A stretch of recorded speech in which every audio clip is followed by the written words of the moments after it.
सोचो, आप अपनी फैमिली के साथ कैरेबियन सी के बीच एक याट पर छुट्टियां मना रहे हो। चारों तरफ सिर्फ नीला पानी, हल्की हवा और सब कुछ बिल्कुल नॉर्मल। और फिर अचानक एक पल में सब कुछ चेंज हो जाए। समुद्र के बीच एक फैमिली अपनी याट पर मौजूद है। पिता टॉम, माँ जूलिया, बेटी कैसी और छोटा बेटा बेन। वे बेन का बर्थडे सेलिब्रेट करने समुद्र के बीच आए हैं। सब खुश हैं। टॉम और बेन फिशिंग में बिजी हैं। कैसी हेडफोन लगाकर म्यूजिक सुन रही है और जूलिया स्विम करने के लिए पानी में उतर जाती है। शुरुआत में सब नॉर्मल लगता है। जूलिया आराम से पानी पर तैर रही होती है। तभी उसे अचानक अजीब सा फील होता है, जैसे उसके आसपास कोई बहुत बड़ी चीज मूव कर रही हो। वह इधर उधर देखती है, लेकिन उसे कुछ दिखाई नहीं देता। वह खुद को समझाती है कि शायद उसका इल्यूजन होगा। कुछ सेकंड्स बाद वही स्ट्रेंज फीलिंग फिर से होती है, इस बार थोड़ी ज्यादा स्ट्रॉन्ग। पानी ऊपर से शांत है, लेकिन जूलिया का डर बढ़ने लगता है। वह तुरंत याट की तरफ स्विम करना शुरू करती है। तभी अचानक कोई अनसीन फोर्स उसकी लेग पकड़कर उसे नीचे की तरफ खींचने लगता है। जूलिया पैनिक में आ जाती है और जोर जोर से हेल्प के लिए चिल्लाने लगती है, लेकिन उसकी आवाज किसी तक नहीं पहुंचती। कैसी हेडफोन लगाए सनलाइट एंजॉय कर रही होती है। टॉम और बेन फिशिंग में इतने बिजी हैं कि उन्हें अंदाजा भी नहीं कि जूलिया कब पानी में उतरी। जूलिया पानी के ऊपर टिके रहने की कोशिश करती है, लेकिन उसके मुंह में पानी भरने लगता है और आवाज निकालना मुश्किल हो जाता है। कुछ ही सेकंड्स में वह यार्ड से काफी दूर हो जाती है। उसे साफ फील होता है कि समुद्र का पानी अजीब तरीके से पीछे की तरफ जा रहा है, जैसे नीचे कुछ मैसिव मूवमेंट हो रहा हो। यार्ड पर रखे इक्विपमेंट भी हल्का हल्का डायरेक्शन चेंज करने लगते हैं। धीरे धीरे जूलिया उनसे और दूर होती जा रही होती है। तभी लकी मोमेंट में टॉम को उसकी हल्की सी आवाज सुनाई देती है। वह तुरंत मुड़कर देखता है और जूलिया को स्ट्रगल करते हुए पहचान लेता है। बिना टाइम वेस्ट किए वह बच्चों को बुलाता है, यार्ड को उसकी डायरेक्शन में ले जाने को कहता है और खुद पानी में जंप कर जाता है। टॉम तेजी से जूलिया तक पहुंचता है, उसे संभालता है और दोनों मिलकर यार्ड की ओर स्विम करते हैं। दूसरी तरफ बेन इंजन स्टार्ट करके यार्ड को पास लाता है। जैसे ही वे करीब पहुंचते हैं, बेन और कैसी मिलकर दोनों को ऊपर खींच लेते हैं।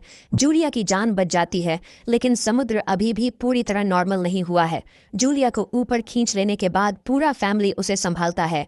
वह अभी भी शॉक में है, लेकिन खुद को कन्विंस करती है कि शायद ये सब सिर्फ स्ट्रॉन्ग वेव्स की वजह से हुआ होगा। टॉम साफ वार्निंग दे देता है कि अब कोई भी बिना इन्फॉर्म किए स्विम नहीं करेगा। कैसी गिल्टी फील करती है क्योंकि उसने हेडफोन्स पहन रखे थे। सब एग्री कर लेते हैं और माहौल थोड़ा नॉर्मल करने के लिए रात को बेन का बर्थडे सेलिब्रेट करने की तैयारी शुरू हो जाती है। रात में केक कटता है, थोड़ी हंसी लौटती है, लेकिन समुद्र की बेचैनी अब भी महसूस हो रही होती है। तभी कैसी को उसके बॉयफ्रेंड का वीडियो कॉल आता है। वह लैपटॉप लेकर यार्ड के बाहर चली जाती है। स्क्रीन पर शहर के ऊपर काले बादल दिखाई देते हैं और उसका बॉयफ्रेंड वार्निंग देता है कि न्यूज में कुछ बहुत अनयूजुअल होने की बात चल रही है। पीछे तेज तूफान आता दिख रहा होता है। कैसी घबरा जाती है, लेकिन अचानक कॉल ग्लिच होकर फ्रीज हो जाती है और कनेक्शन कट जाता है। वह तुरंत ये बात फैमिली को बताती है।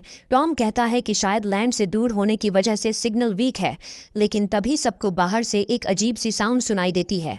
वे डेक पर आते हैं और देखते हैं कि व्हेल्स का एक बड़ा ग्रुप उनकी याट के पास से गुजर रहा है। टॉम समझाता है कि व्हेल हमेशा अर्थ के मैग्नेटिक फील्ड को फॉलो करती है, लेकिन जब नेचर में बड़ा डिस्टर्बेंस आता है तो वे कंफ्यूज हो जाती हैं। उसी मोमेंट यार्ड जोर से हिलती है और बेन गिर जाता है। टॉम को डाउट होता है कि यार्ड के नीचे कुछ हिट हुआ है। वह तुरंत डाइव करके नीचे चेक करने चला जाता है। कुछ देर बाद वह सरफेस पर वापस आता है, लेकिन उसके शोल्डर पर डीप कट होता है। जूलिया तुरंत स्टिचेस लगाती है। टॉम बताता है कि पानी के अंदर उसे ऐसा फील हुआ जैसे उसके पीछे कोई मैसिव क्रिएचर मूव कर रहा था। यार्ड के नीचे बड़ा डेंट दिखाई देता है। इंजन डैमेज हो चुका है। अब वे समुद्र के बीच स्टक हैं। जूलिया बार बार रेडियो ट्राई करती है। कैसी फोन पर सिग्नल ढूंढती है, लेकिन कम्युनिकेशन कंप्लीटली डाउन है। अचानक कैसी एक स्ट्रेंज फिगर देखकर चिल्ला उठती है, लेकिन वह सिर्फ बेन निकलता है जो मास्क पहनकर प्रैंक कर रहा होता है। रेडियो पर एक टूटी फूटी आवाज सुनाई देती है, लेकिन क्लैरिटी इतनी खराब है कि कुछ समझ नहीं आता। तभी रडार पर कुछ डिटेक्ट होता है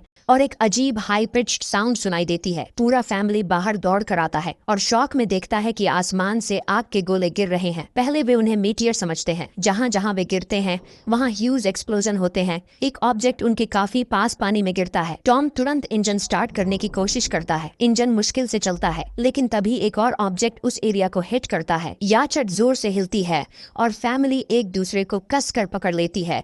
उसी मोमेंट टॉम को समझ आता है कि ये मेटेयर नहीं है, ये सैटेलाइट हैं, और अगर सैटेलाइट गिर रही है तो दुनिया में कुछ बहुत बड़ा ऑलरेडी हो चुका है। उसी पल बेन नोटिस करता है कि याचट के पीछे से धुआं निकल रहा है। टॉम तुरंत चेक करता है और कंफर्म हो जाता है कि इंजन पूरी तरह खराब हो चुका है। हवा अचानक अचानक तेज होने लगती है और फैमिली अंदर कैबिन में छुप जाती है। किसी का ध्यान नहीं जाता कि कंपास बहुत तेजी से घूम रहा है, जैसे डायरेक्शन खुद बदल रही हो। यार्ड जोर जोर से हिलने लगती है। बेन फिर से गिर जाता है और इस बार उसे चोट भी लग जाती है। लहरें तेजी से यार्ड से टकरा रही होती हैं। टॉम स्ट्रगल करते हुए बाहर जाता है और लाइफ जैकेट्स लेकर आता है। तभी पावर चली जाती है और पूरा कैबिन अंधेरे में डूब जाता है। टॉम तुरंत पावर बॉक्स का बटन दबाता है और लाइट्स वापस आ जाती हैं। उसी वक्त बेन देखता है कि जूलिया की नाक से खून बह रहा है। जूलिया को चक्कर आने लगते हैं। कैसी सिंक तक भागती है और उल्टी कर देती है। टॉम लगातार रेडियो ट्राई करता रहता है लेकिन कोई सिग्नल नहीं मिलता। तभी अचानक एक तेज हाई पिच्ड नॉइज गूंजती है और हवा और भी स्ट्रांग हो जाती है। जूलिया दरवाजे बंद करने की कोशिश करती है लेकिन एक हच खुल जाता है और हवा खिड़कियां तोड़ने लगती है। टॉम एक फ्लेयर जलाता है। कुछ पल बाद पूरा अंधेरा छा जाता है और फिर एक भयानक झटका, सब कुछ हिलता है। एक जोरदार आवाज गूंजती है और पूरा फैमिली बेहोश हो जाता है।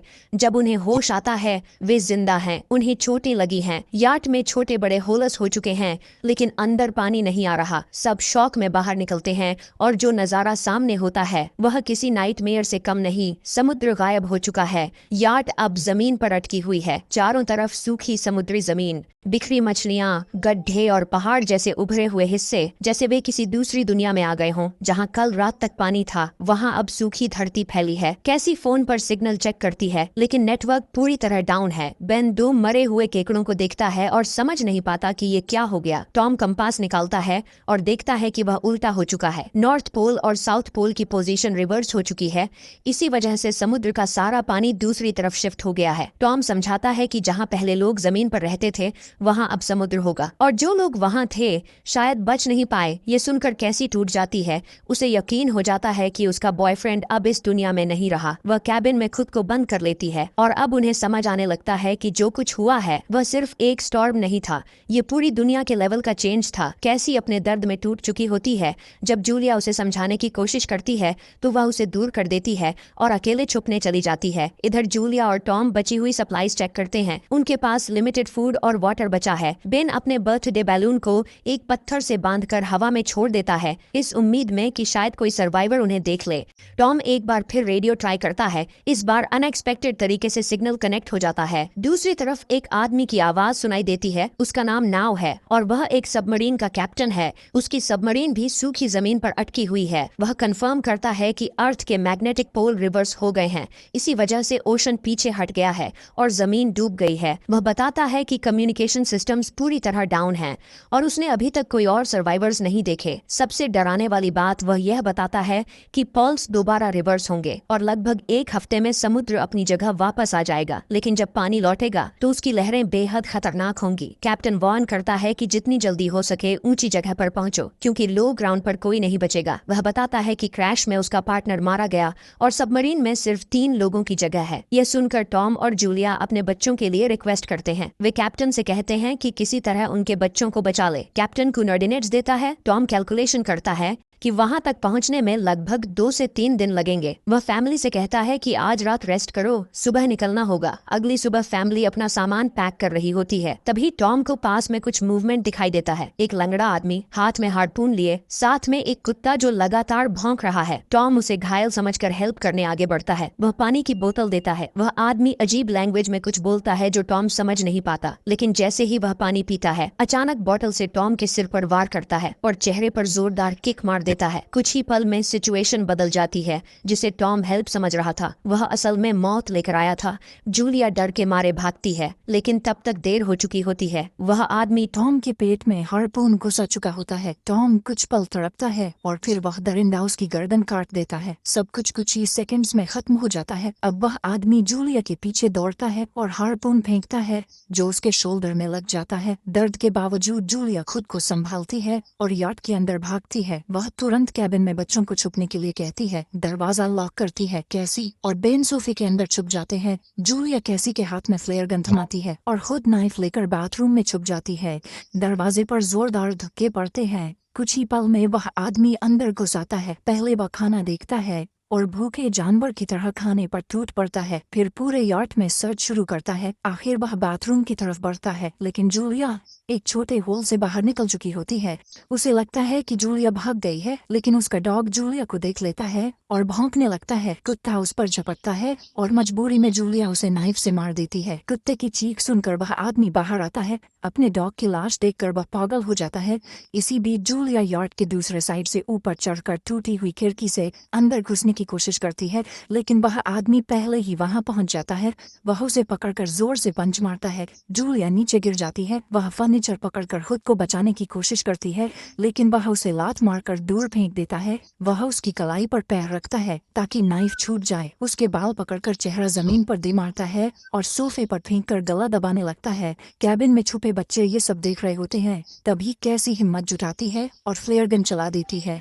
फ्लेयर सीधा उस आदमी को लगता है। वह आग पकड़ लेता है और यार्ड में भी आग फैलने लगती है। बच्चों को मौका मिल जाता है। वे बाहर भागते हैं। जूलिया वापस आती है, उसे किक मारकर गिराती है, मैप और बैग उठाती है और बच्चों के साथ भाग जाती है। बाहर पहुंचकर बेन और कैसी अपने पिता की डेड बॉडी के पास गिर पड़ते हैं। तीनों रोते हैं। टॉम को आखिरी बार गले लगाते हैं, लेकिन खतरा अभी खत्म नहीं हुआ। वह जलता हुआ आदमी फिर यार्ड से बाहर निकल आता है। फैमिली दोबारा भागती है। कुछ ही पल बाद जलती हुई यार्ड एक बड़े ब्लास्ट के साथ उड़ जाती है। थोड़ी दूर जाकर वे एक छोटी सी जगह पर रुकते हैं। बेन खुद को ब्लेम करता है कि शायद बैलून की वजह से वह आदमी उनके पास आया। जूलिया उसे समझाती है कि इसमें उसकी कोई गलती नहीं, लेकिन तभी वह देखती है कि वह किलर अभी भी उनका पीछा कर रहा है। तीनों फिर भागते हैं। रास्ते में एक सूखे तालाब के पास बेन एक मरी हुई हैमरहेड शार्क देखकर रुक जाता है। चारों तरफ मरे हुए सी एनिमल्स और समुद्र के नीचे जमा प्लास्टिक फैला है। यह दुनिया अब पहचान में नहीं आती। भागते भागते वे जहरीले पानी वाले एरिया तक पहुंच जाते हैं। उन्हें वहीं से गुजरना पड़ता है। जहरीली जमीन पार करते करते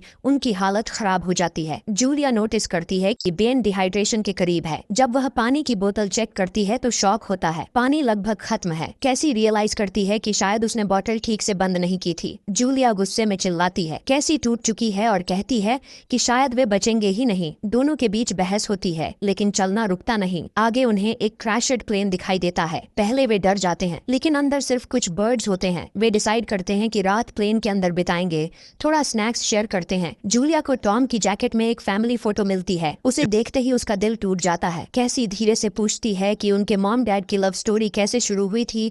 जूलिया हल्की सी मुस्कान के साथ बताती है कि टॉम कभी उसका पेशेंट था और एक दिन फूल और एक छोटी सी पोएम के साथ उसने अपने प्यार का इजहार किया था। प्लेन के अंदर अंधेरे में बैठे हुए तीनों को एहसास होता है कि उनकी पुरानी दुनिया खत्म हो चुकी है और असली सर्वाइवल अब शुरू हुआ है। रात गहरी हो चुकी होती है। कैसी प्लेन से बाहर जाती है, शायद फ्रेश एयर लेने, लेकिन अंधेरे में वही डरावना आदमी फिर सामने आ जाता है। वह पीछे से उसे पकड़ने की कोशिश करता है। उसी पल जूलिया पीछे से टूट पड़ती है। इस बार उसके चेहरे पर डर नहीं, गुस्सा होता है। वह बार बार नाइफ से वार करती है, तब तक करती है जब तक वह आदमी हिलना बंद नहीं कर देता। कैसी कांप रही होती है। वह अपनी माँ को गले लगाकर शांत करती है। लगता है खतरा खत्म हो गया, लेकिन सुबह जो वे देखते हैं वह और भी डरावना है। उस आदमी की लाश पर कीड़े रेंग रहे होते हैं। उसके शरीर पर गहरे काटने के निशान होते हैं, जैसे किसी ने उसे अंदर से खा लिया हो। और जैसे ही वे आगे बढ़ते हैं, उसके मुंह से छोटे छोटे क्रब्स बाहर निकल आते हैं। अब साफ है, इस इलाके में सिर्फ इंसान ही खतरनाक नहीं है। कुछ घंटों बाद जूलिया और कैसी मैप देख रही होती हैं। बेन धीरे धीरे आगे बढ़ जाता है। वह एक तालाब देखता है और बिना सोचे पानी पीने झुक जाता है। जूलिया चिल्लाती है और दौड़कर उसे खींच लेती है। वह समझाती है कि अननोन पानी पॉइजन हो सकता है। धूप तेज होती जाती है। वे सिर कपड़ों से ढक लेते हैं। बेन की हालत बिगड़ने लगती है। उसे चक्कर आते हैं। उन्हें कुछ पुरानी कुर्सियां मिलती हैं और जूलिया टेम्परेरी शेल्टर बना लेती है। वह बेन को इंजेक्शन देती है और तय करती है कि रात वहीं रुकेंगे। सुबह जूलिया को अजीब सी आवाज सुनाई देती है। बाहर झांकती है तो दूर से क्रब्स का एक विशाल झुंड उनकी तरफ बढ़ रहा होता है। वह तुरंत बच्चों को उठाती है और तीनों भागने लगते हैं। भागते भागते उन्हें एक बड़ा कार्गो शिप दिखाई देता है। वहाँ 3 क्रू मेंबर्स जिंदा होते हैं। एक महिला मदद करना चाहती है, लेकिन बाकी 2 आदमी मना कर देते हैं। वे कंटेनर बंद कर लेते हैं और फैमिली को बाहर छोड़ देते हैं। क्रैब्स करीब पहुंच चुके हैं। जूलिया बच्चों को कंटेनर के ऊपर चढ़ाती है। जब वह खुद चढ़ने लगती है तो एक क्रैब उसके पैर में जोर से काट लेता है। बच्चे उसे खींचकर ऊपर ले जाते हैं। कंटेनर के अंदर से गोलियों की आवाज आती है। क्रू मेंबर्स फायरिंग करते हैं, लेकिन क्रैब्स की तादाद बहुत ज्यादा होती है। कुछ ही पलों में वे उन पर हावी हो जाते हैं। जूलिया स्कार्फ से अपना घाव बांधती है और बेहोश हो जाती है। जब होश आता है, चारों तरफ सैंडस्टॉर्म चल रहा होता है। कुछ पल के लिए उसे बच्चे दिखाई नहीं देते। वह पैनिक में एक मरी हुई औरत का वेपन उठाती है और चिल्लाती है। तभी कैसी लौटती है। वह बताती है कि वे हेल्प ढूंढने गए थे। बेन एक खुला कंटेनर ढूंढ लेता है जहां वे तूफान खत्म होने तक छुप सकते हैं। जूलिया टॉम का लाइटर निकालती है और अपने जख्म को जलाकर बंद करती है। दर्द असहनीय होता है, लेकिन वह आवाज नहीं करती। तूफान के बाद उन्हें एक और कंटेनर मिलता है। उसके अंदर पानी की बॉटल्स, एक रेडियो और एक गन मिलती है। अब उनके पास सर्वाइवल का थोड़ा चांस है, लेकिन उन्हें जल्दी करना होगा क्योंकि जो खतरा जमीन पर रेंग रहा है वह अभी खत्म नहीं हुआ। जूलिया रेडियो के जरिए फिर से कैप्टन नाव से कांटेक्ट करती है और बताती है कि उनका मैप खो चुका है। नाव बताता है कि उन पर आर्थ्रोपोड्स ने हमला किया था। ये वही सी क्रिएचर्स हैं जो ऑक्सीजन के संपर्क में आकर म्यूटेट हो चुके हैं और पूरी तरह एग्रेसिव बन चुके हैं। वह वार्निंग देता है कि उसके इंस्ट्रूमेंट्स के हिसाब से समुद्र उम्मीद से ज्यादा जल्दी वापस आने वाला है। उनके पास सिर्फ कुछ घंटे बचे हैं। डायरेक्शन बताने के लिए नाव फ्लेयर शूट करता है। दूर आसमान में चमकता हुआ फ्लेयर उनका आखिरी रास्ता बन जाता है। फैमिली उसी दिशा में चलना शुरू करती है। लंबी वॉक के बाद उन्हें दूर सबमरीन दिखाई देती है, लेकिन वहां पहुंचने के लिए एक खतरनाक रॉकी पाथ पार करना जरूरी है। जैसे ही वे चट्टानों के बीच से गुजरते हैं, जमीन कांपने लगती है, पत्थर गिरने लगते हैं और एक भयानक रॉक स्लाइड शुरू हो जाता है। जूलिया तुरंत बच्चों को साइड में धक्का देती है, लेकिन एक विशाल पत्थर उनके बीच आ गिरता है और एक पत्थर की दीवार उन्हें अलग कर देती है। जूलिया बच्चों से कहती है कि वे उसके बिना आगे बढ़ें। कैसी मना करती है। बहस होती है, लेकिन समय कम है। आखिरकार जूलिया उन्हें कसम देकर आगे भेजती है। कैसी मजबूरी में बेन को लेकर सबमरीन की तरफ भागती है। वहां पहुंचकर वे देखते हैं कि कैप्टन नाव बाहर खून से लथपथ पड़ा है। वह कमजोर आवाज में बताता है कि उसके बचने के चांसेस नहीं हैं। सबमरीन में सिर्फ 3 लोगों की जगह है। वह बच्चों से कहता है कि वे तुरंत अंदर जाएं। कैसी को गिल्ट होता है। वह अपनी माँ को छोड़कर अंदर नहीं जाना चाहती। वह वापस दौड़ती है। इधर जूलिया देखती है कि क्रब्स का विशाल झुंड उसकी तरफ बढ़ रहा है। वह गन उठाकर फायरिंग शुरू करती है। कई क्रब्स गिरते हैं, लेकिन उनकी तादाद बहुत ज्यादा है। उसी वक्त ऊपर से कैसी हाथ बढ़ाती है। जूलिया अपने घायल पैर के बावजूद चढ़ने लगती है। कैसी उसे खींचकर ऊपर ले आती है। तीनों सबमरीन की तरफ दौड़ते हैं। बेन ऊपर खड़ा होकर फायरिंग करता है ताकि क्रैब्स पास न आ सके। जैसे ही फैमिली अंदर पहुंचती है, जूलिया आखिरी बुलेट्स तक फायरिंग करती है। जब एमो खत्म हो जाती है, वह गन फेंक देती है और हैच बंद कर देती है। बाहर क्रब्स सबमरीन के बॉडी पर चढ़कर उसे काटने लगते हैं और तभी धरती कांपती है। समुद्र वापस लौट रहा है। दूर से एक सैकड़ों मीटर ऊंची लहर उनकी तरफ बढ़ती है। तीनों सीट बेल्ट बांधते हैं, एक दूसरे का हाथ पकड़ते हैं। लहर सबमरीन से टकराती है। सब कुछ हिल जाता है। तेज हाई पिचड आवाज गूंजती है और फैमिली बेहोश हो जाती है। कुछ देर बाद जूलिया की आंख खुलती है। कैसी